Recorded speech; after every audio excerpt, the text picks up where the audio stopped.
व्यस्त में रह करके ममता और अहमता प्रभु के चरणों में समर्पित हो जाए तो विरक्त ही है। एक अहमता ममता ये जग में है दुखदाई, ये जब श्री जी की ओर लगे तो होत परम सुखदाई। अगर हमारा अहम भाव प्रियालाल के दासत्व में स्थित हो जाए और ममता उनके नाम रूप लीला धाम में हो जाए तो गृहस्थी में रहता हुआ भी विरक्त है। और वो जितने कर्म करे वो भगवान के चरणों में समर्पित कर दे तो न फूल लगेगा न फल लगेगा। कर्म बंधन से वो मुक्त हो जाएगा। कर्मों के दो ही स्वरूप होते हैं, एक निषेध कर्म और एक विधि कर्म। जिसे पाप कर्म कहते हैं उसका फल भोगना पड़ता है दुख, जिसे पुण्य कर्म कहते हैं तो उसे लौकिक सुख भोगना, माया जनित सुख मिलता है। लेकिन दोनों बंधनकारक हैं। एक मायाकृत सुख भी जीव को बांधता है आसक्ति में, और दुख जो है वो तो भोगना ना चाहने पर भी भोगना पड़ता है। तो हम दुख सुख देने वाले दोनों कर्मों से मुक्त हो जाएं। शुभ अशुभ दुर्ग विध्वंस बल तब जयति जयति जग उच्चरे। जो शुभ अशुभ दोनों का परित्यागी है वही भगवत प्रेमी होता है, वही विरक्त होता है, वही भगवत अनुराग में प्रवेश पाता है। तो शुभ अशुभ दोनों का त्यागी वही हो सकता है जो पहले अशुभ कर्मों का त्याग करके शुभ कर्मों को करते हुए भगवान को समर्पित कर दे। तो शुभ अशुभ दोनों का त्याग हो गया और वो भगवत प्राप्त महात्मा बन गया।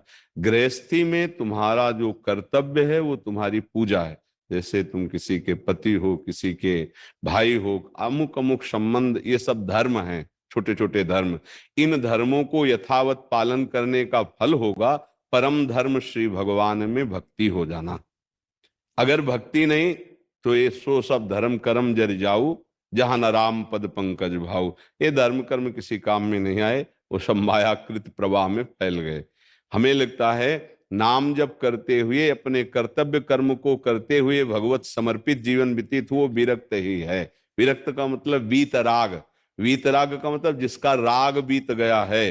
राग का मतलब आसक्ति, जिसकी न किसी वस्तु में आसक्ति, न व्यक्ति में आसक्ति है, न शरीर में आसक्ति है, न भोगों में आसक्ति है, वो वीतराग है। वो गृहस्थी में भोगों को स्वीकार करता है धर्म के लिए, ना कि भोग वासना की तृप्ति के लिए। तो ऐसा वो गृहस्थ में रहता हुआ त्यागी भगवत प्रेमी अनुरागी परम पद को प्राप्त होता है। पर बहुत कठिन बात है, कहने को तो सरलता पूर्वक है। भोगों के सानिध्य में कोई भगवत कृपा पात्र ही संग दोष से प्रभावित नहीं होता, अन्यथा भोगों का जहां सानिध्य होता है तो बड़े बड़े विचलित हो जाते हैं और भोग उसे भ्रष्ट कर देते हैं। क्योंकि इंद्रियां भोगों का जे ही दर्शन किए ते ही वो व्यथित होकर मन को अधीन किया, और मन ने बुद्धि को अधीन किया, और बुद्धि ने दस्तखत ले लिए जीवात्मा से कि तुम्हें बड़ा सुख मिलेगा, और वो उसमें फंस गया। बहुत कठिन है। ग्रह कारज नाना जंजाला ते अति दुर्गम शैल विशाला। यही सर आवत अति कठिनाई राम कृपा बिनु आए न जाई। अगर गृहस्थी को देखो तो एक बहुत बड़ा पहाड़ है, कितनी चिंताएं हैं, कितने कार्य हैं। अगर उनमें बीच में रहकर भजन कर ले गया तो निश्चित भगवत प्राप्ति कर, पर बहुत कठिन है। जब एकांत सेवन करने वाले विरक्त मार्ग के पथिक बड़े सावधान होते तब कहीं भजन चलता है। तो गृहस्थी में तो प्रतिपल इतनी समस्याएं, इतने चिंताएं, इतने कर्तव्य हैं कि अगर वो प्रवीण नहीं है, गुरु कृपा पात्र नहीं है, सत्संगी नहीं है तो भजन तो कर ही नहीं पाएगा।